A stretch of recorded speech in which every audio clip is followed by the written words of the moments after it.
Welcome to Trafficking in America Now, a weekly television show where we educate you on human trafficking. For me personally, I could say there at least been 300 or 400 cases that I was involved in that I could say absolutely was human trafficking. In Detroit. I began to see that the city was filled with human trafficking.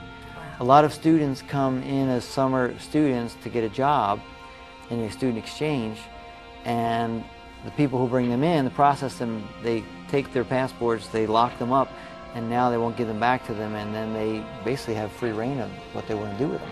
And Marion hit on a very important aspect, that human trafficking was not a law put on the books until 2000, whereas I worked undercover dealing with prostitution from the 80s through the 90s to the beginning of 2000.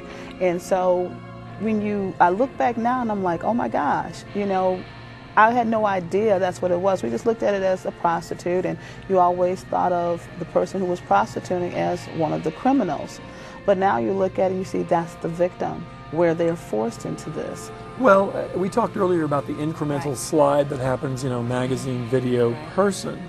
As pornography becomes normalized in our culture and more acceptable, and people ingest more and more of it, you have more and more people who are on that slide.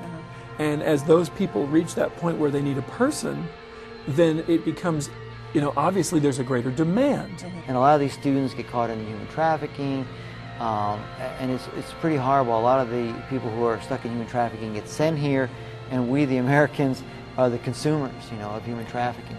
And then once you create that greater demand, well, there's money to be made, and it's much easier to traffic people than to traffic drugs, right? Because if I'm just with a person, you're not going to arrest me for being with a person. You catch me with, you know, rock cocaine, you're going to arrest me. Yeah. So it's a very attractive thing for people who want to make money out of it, because it's easier not to get caught.